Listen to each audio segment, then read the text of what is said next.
जीवन में या किसी भी बिजनेस में सफलता प्राप्त करने के लिए लगातार पॉजिटिव रहना बहुत आवश्यक है। अपने आप को उस क्षेत्र में ले जाएं जहां बहुत ज़्यादा मुश्किलें हों और जहां आपकी इच्छा अनुसार कुछ नहीं हो रहा हो। हम में से ज़्यादातर लोग असफल होने पर इतने निराश हो जाते हैं कि हार मान लेते हैं। उन्हें लगता है कि ऐसा उनके साथ ही क्यों हुआ। लेकिन हमें यह समझना होगा कि सफलता तक पहुंचने का रास्ता असफलता की गलियों से गुजरता है। दुनिया में कोई भी सफल व्यक्ति ऐसा नहीं होगा जिसने असफलता का सामना न किया हो।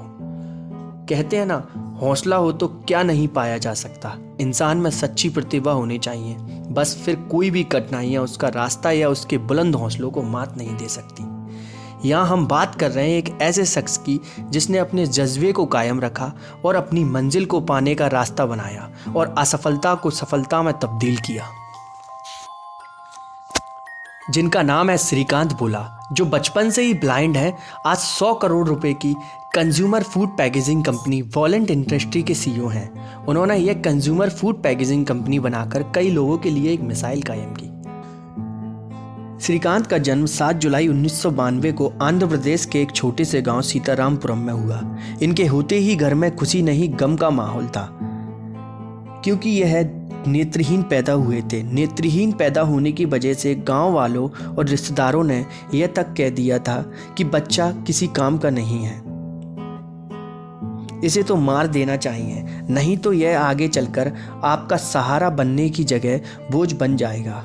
लेकिन दोस्तों, माँ बाप कैसे भी क्यों ना हो, किसी भी हालत में क्यों ना हो, अपने बच्चे के लिए ऐसा कभी नहीं सोच सकते। लेकिन दोस्तों, श्रीकांत की किस्मत में कुछ और ही था। किस्मत भी उन्हीं का साथ देती है जो खुद पर भरोसा और अपनी मेहनत से कुछ कर दिखाने का दम रखते हैं। श्रीकांत का परिवार खेती पर निर्भर था। इसी के कारण उनकी घर की आर्थिक स्थिति बिल्कुल ठीक नहीं थी। इसके बावजूद उनके माता पिता ने उनका ख्याल एक आम बच्चे की तरह रखा और पास के सरकारी स्कूल में उनका दाखिला कराया। नेत्रहीन होने की वजह से वह स्कूल में सही से कंफर्टेबल नहीं हो पा रहे थे और ना ही किसी भी खेल कूद में एक्टिविटीज़ कर पा रहे थे। इसी वजह से उनको पीछे की टेबल पर बैठना पड़ता था। श्रीकांत के पिता उनको अपने साथ खेती पर ले जाने लगे, लेकिन नेत्रहीन होने की वजह से वह उनकी मदद नहीं कर पाते थे। परंतु श्रीकांत के पिता जानते थे कि मेरे बच्चे को पढ़ने का बहुत शौक है। इसी वजह से श्रीकांत के पिता ने उनका एडमिशन शहर के एक नेत्रहीन स्कूल में करा दिया। वहाँ पर वह बहुत अच्छा पढ़ने लगे और टॉपर भी आने लगे। पढ़ाई के साथ साथ वह वहाँ खेलों में भी पार्टिसिपेट करने लगे और खेलों में सबसे अच्छा खेल श्रीकांत को चेस बहुत पसंद था।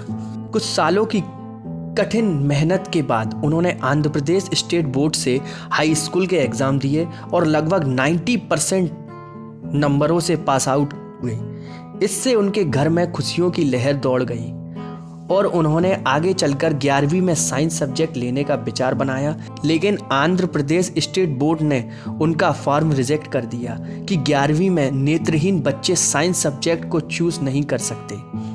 इस बात से श्रीकांत को बहुत निराशा हुई, लेकिन निराश होकर बैठने की बजाय श्रीकांत ने अपने टीचर की मदद ली और इस नियम के खिलाफ आवाज़ उठाई और 6 महीने लड़ने के बाद बोर्ड को भी उनकी बात माननी पड़ी और उनकी एप्लीकेशन एक्सेप्ट कर ली गई। फिर क्या था, श्रीकांत ने कठिन परिश्रम के बाद 12वीं में भी 98% लाए।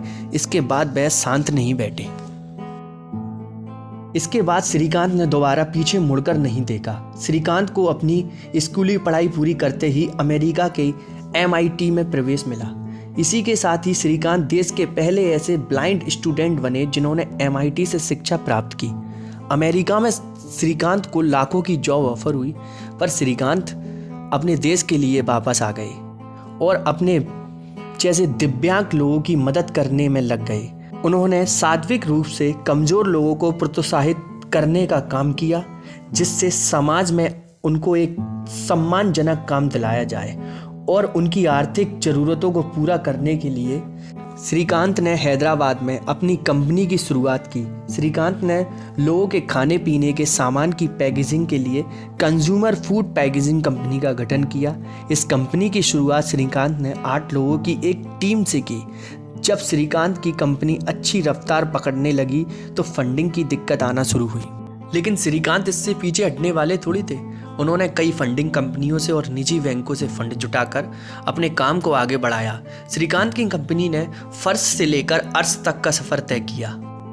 आज श्रीकांत की कंपनी के तेलंगाना और हैदराबाद में 4 प्लांट हैं, जिसमें से हजारों की संख्या में कर्मचारी काम करते हैं। श्रीकांत कहते हैं कि जब सारी दुनिया उनसे कहती थी कि वह कुछ नहीं कर सकती, वह उनसे कहती थी कि वह सब कुछ कर सकते हैं।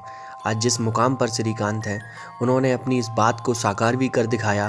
श्रीकांत कहते हैं कि अगर आपको अपनी ज़िंदगी की जंग जीतनी है तो सबसे बुरे समय में धैर्य बनाकर रखने में सफलता ज़रूर मिलेगी।